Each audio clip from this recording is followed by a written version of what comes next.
There once was a young person named Red Riding Hood who lived with her mother on the edge of a large wood. One day her mother asked her to take a basket of fresh fruit and mineral water to her grandma's house, not because this was woman's work, but because the deed was generous and help engender a feeling of community. Furthermore, her grandmother was not sick, but rather in full physical and mental health, and was fully capable of taking care of herself as a mature adult. So Red Riding Hood set off with her basket through the woods. Many people believed that the forest was a foreboding and dangerous place and never set foot in it. Red Riding Hood, however, was confident enough in her own budding sexuality that such obvious Freudian imagery did not intimidate her. On the way to Grandma's house, Red Riding Hood was accosted by a wolf, who asked her what was in her basket. She replied, "Some healthful snacks for my grandmother, who is certainly capable of taking care of herself as a mature adult." The wolf said, "You know, my dear, it isn't safe for a little girl to walk through these woods alone." Red Riding Hood said, "I find your sexist remark offensive in the extreme, but I will ignore it. Because of your traditional status as an outcast from society, the stress of which has caused you to develop your own entirely valid worldview. Now, if you'll excuse me, I must be on my way." Red Riding Hood walked on along the main path, but because his status outside society had freed him from slavish adherence to linear Western-style thought, the wolf knew a quicker route to Grandma's house. He burst into the house and ate Grandma, an entirely valid course of action for a carnivore such as himself. Then, unhampered by rigid traditionalist notions of what was masculine or feminine, he put on Grandma's night clothes and crawled into bed.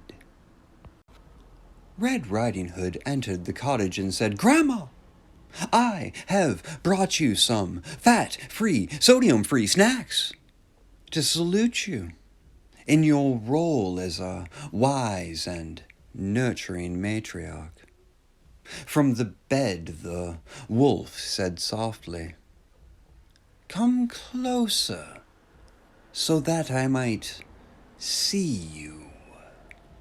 Red Riding Hood said, "Oh, I forgot you are as optically challenged as a bat. Grandma, what big eyes you have. They have seen much and forgiven much, my dear." "Grandma, what a big nose you have. Only relatively, of course, and certainly attractive in its own way. It has smelled much and forgiven much, my dear." "Grandma, what big teeth you have." The wolf said, "I am happy with who I am and what I am," and leaped out of the bed. He grabbed Red Riding Hood in his claws, intent on devouring her. Red Riding Hood screamed, not out of alarm at the wolf's apparent tendency towards cross-dressing, but because of his willful invasion of her personal space. Her screams were heard by a passing log fuel technician, When he burst into the cottage, he saw the Malay and tried to intervene. But as he raised his axe, Red Riding Hood and the wolf both stopped. "What in the blue hell do you think you're doing?" asked Red Riding Hood. The log fuel technician blinked and tried to answer, but no words came to him. "Bursting in here like a Neanderthal, trusting your weapon to do the thinking for you," Red Riding Hood exclaimed. "Sexist! Speciesist! How dare you assume that women and wolves can't solve their own problems without a man's help?"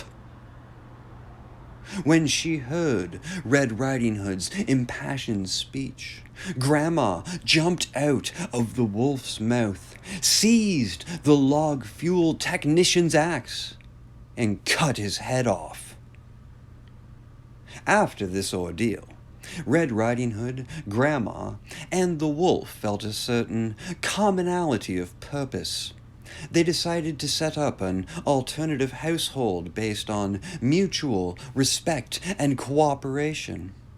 And they lived together in the woods, happily ever after.